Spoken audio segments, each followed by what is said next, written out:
Hey, this is Avi Gutman with another Ask Me Anything event brought to you by quantreasoning.com.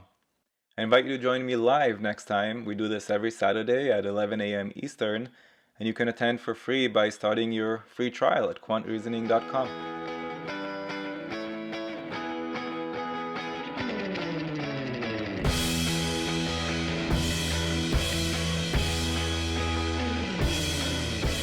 As I read this problem and get to the period of that first sentence, I ask myself, as always, is there an interesting inference that I can make at this point? And in this case, I think the answer is no.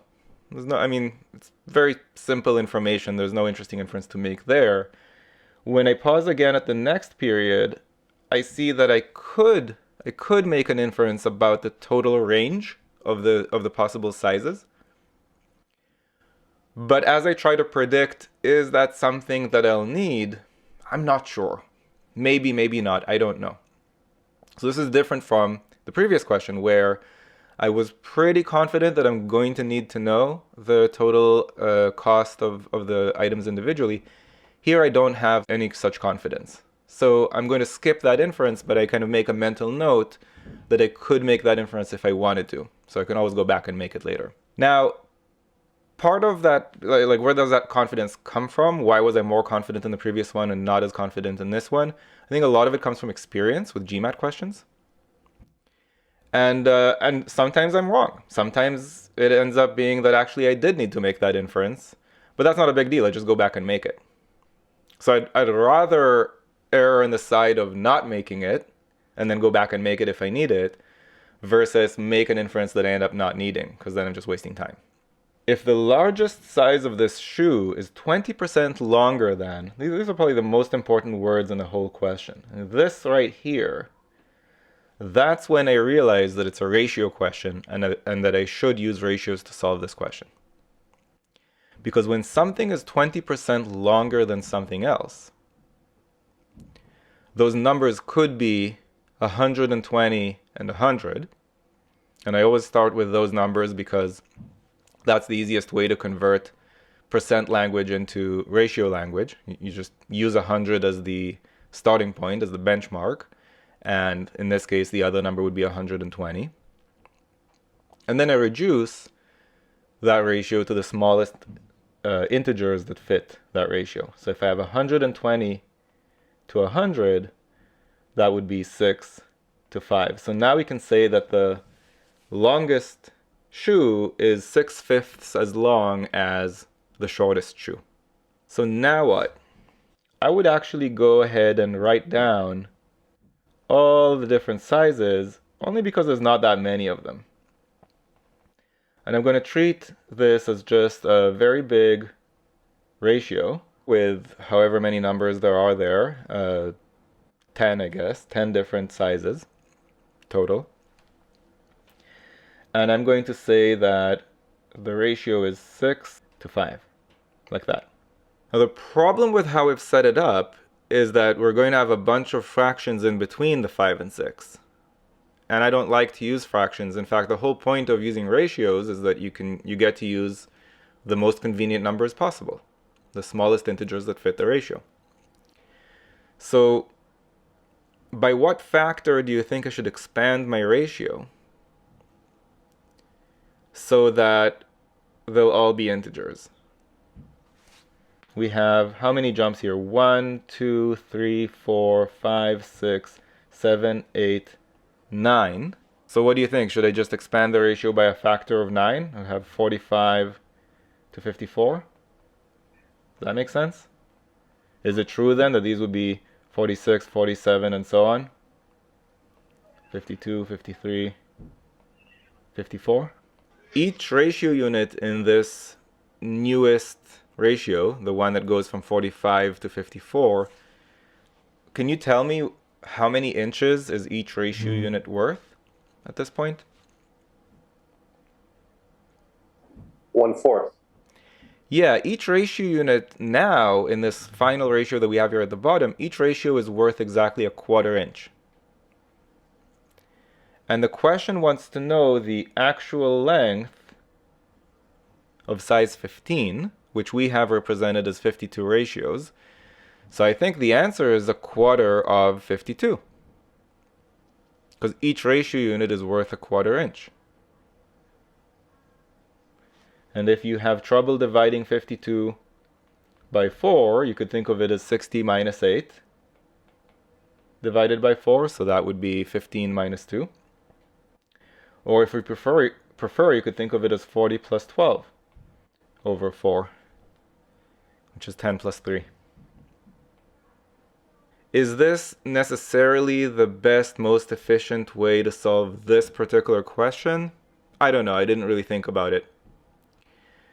But it is the best way to solve such questions. Okay. Keep in mind also, this particular question is not an official GMAT question. This is from Manhattan Prep. In my experience with official GMAT questions, this is always the way to go. You see that something is 20% more than something else, immediately translate it into a ratio and go from there. How are you so sure to... I know you counted the jumps to say times 9. We're going in sizes from 8 to 17. What's the difference between 8 and 17? The reason I'm asking what I'm asking is because in our first ratio, in the 5 to 6, the difference between the shortest and the longest was 1 ratio unit. And so what I'm wondering is, what's the total difference in shoe sizes that is represented here by 1 ratio unit? Like, this 1 ratio unit represents how much of a difference in terms of shoe sizes? And then you'd ask, well, what's the difference between 8 and 17? And the answer is 9. So if 1 ratio unit represents 9, a range of 9, then why don't I just expand my ratio by a factor of 9, and then it will exactly match. Then I'll have 9 ratio units representing a range of 9 for the shoe sizes. So I just wanted to match the range of my ratio to the range of the shoe sizes, just for convenience. I did have a feeling that this approach will be novel and maybe hard to wrap your heads around, because I haven't seen it elsewhere.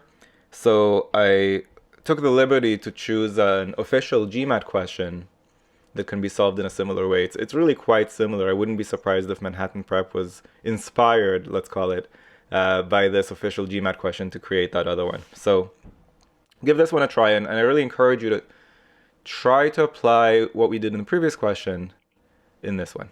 Hey, I'm just going to interrupt my own video for a moment here. If you're finding value in this video, please let me know in the comments below, and give this video a thumbs up. It really motivates me to keep uploading a new video every day. Alright, back to the video. What I did was just like, if I'm not mistaken, the tree at the end of 6th year. So to me, that first plantation of this tree didn't count. I just went to focus on 4th year and 6th year. Mm-hmm. Like, the ratio I got was 5 to 6. Like, at the beginning, it was suppose 5 inch or 5 feet, whatever. And then at the end, it was 6. So it's clear that when we have a constant increase, this 1 unit should be divided by 2. So basically, I came up with answer C, like that exactly. Yeah. Did you find it kind of inconvenient that we have a single ratio unit representing 2 increases? There's a reason to doubt your solution, and the reason is that you didn't use a piece of information that they provided. Now, that doesn't necessarily mean you're wrong. I have seen a handful of official GMAT questions that provide information that we don't actually need, but it's very rare. It's very rare. Yes. So a handful out of, I don't know how many I've seen in my life, probably over 1,000. So it's a reason to doubt it. Now, the mistake that you made is that you solved the question in the world of ratios. In other words, you're correct that the tree increased by half a ratio unit each year. Yes. but they're asking how many feet. And the problem with ratios is, you used 6 to 5, someone else used 12 to 10, someone else used 120 to 100, and they're all going to get different answers because their ratio units represent something different. So that was your mistake. In the previous question, I talked a bit about that bridge that connects the world of ratios to the world of actual numbers. If the question is asking about actual numbers, then we have to also be given an actual number somewhere in order for us to have that bridge. Otherwise, you're trying to cross a ravine that doesn't have a bridge. Good luck. Like it's impossible, right? So and that piece of information that they gave us was that 4 feet tall. That was the actual number that was provided, and we're going to have to use that to get our bridge to figure out what each scale factor is worth. If you're not 100% clear on the fact that a bridge is necessary, then you're going to get data sufficiency questions wrong. Because in data sufficiency, so often it's all about, do you understand what information you need in order to solve something? So if you look at this tree question and think, oh, I could solve this without the 4 feet tall, that's a misunderstanding, a conceptual misunderstanding of what's needed in order to solve such a question, and that's going to cost you in data sufficiency in particular. You can tell that there are 6 jumps just by the language increased each year for the next how many years? 6. So it's right there. We have 6 increases. So we're starting at time 0, and then we have end of first year, end of second year, end of third year, end of fourth year, end of fifth year. I need one more there, end of sixth year. So I have 7 spots, 7 spaces for 6 increases.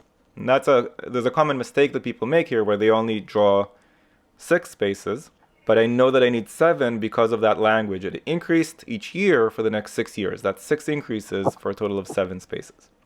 In this case, I wouldn't expand the ratio by a factor of 6 because the ratio that you have there of 6 to 5 like that range is only 2. There's only 2 increases within that range. So I would just expand this ratio by a factor of 2. I'll just call this 10 and 12. And then I don't need to use any fractions. This would be 11, 9, 8, 7, 6. That's the ratio. So I'm using the smallest integers that I possibly could to capture all of the different sizes of the tree. Now each increase is worth 1 ratio unit. And what are they asking? How many feet is each increase? So if I can just figure out what's the scale factor here, I'm done.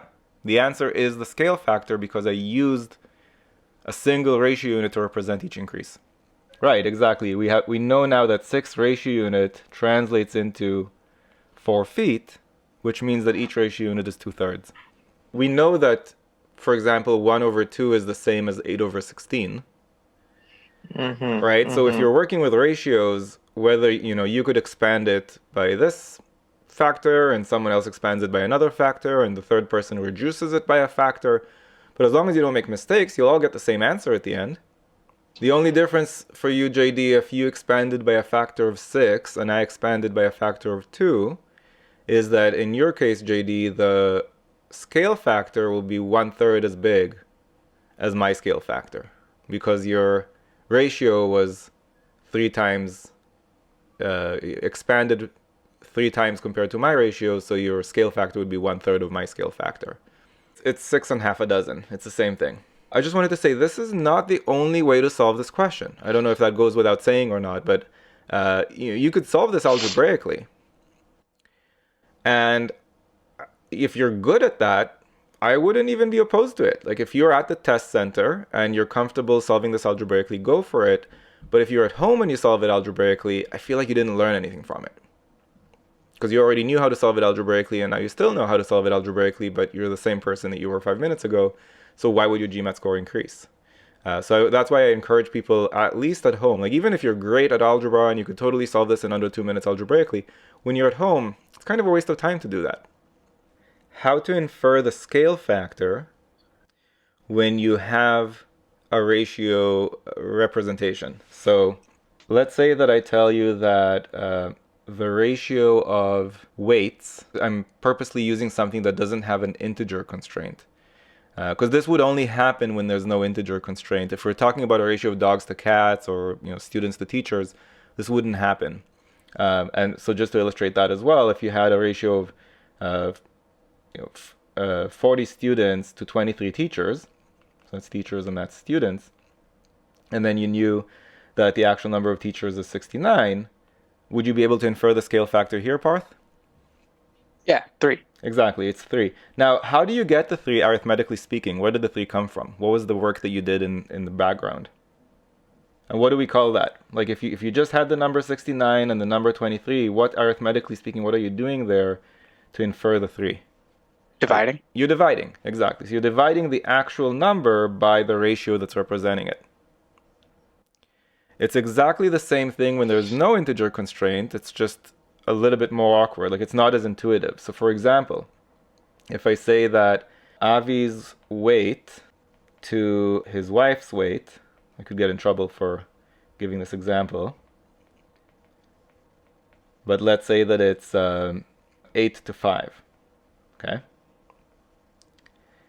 And then I tell you that, in fact, I weigh 5 tons.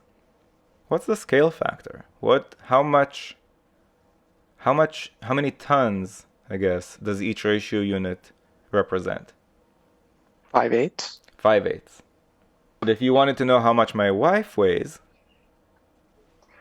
5/8 times 5. it would be 25/8 tons. But it's still tons, correct? Yeah. We don't actually weigh that much, just to be clear, in case anybody's wondering. Let's just focus on 4th, 5th, 6th, and we are told, or we inferred, that the ratio there is 5 to 6, right? Mm-hmm. Mm-hmm. So as I look at this, I ask 2 questions. Question number 1, what is the range in ratio units? And the answer is 1, because the difference between 5 and 6 is 1. The second question I ask is, what range do I wish I had? I know that I have a range of 1 ratio unit. What range do I wish I had? Now, given that we have 2 increases from 4th year to 6th year, I wish I had a range of 2, because then it would match. Each ratio unit, like each time I increase, I'm increasing by 1 ratio unit. I'd like to increase by 1 ratio unit each time. Unfortunately here, I'm increasing by half a ratio unit each time. So I'll expand by a factor of 2 so that they match. If you found this video useful, go to quantreasoning.com for a lot more where that came from. You should also click that like button and let me know in the comments below what you'd like me to make future videos about. And of course, if you haven't yet subscribed, go ahead and do that and click that bell below so you get notified about future videos. See you next time.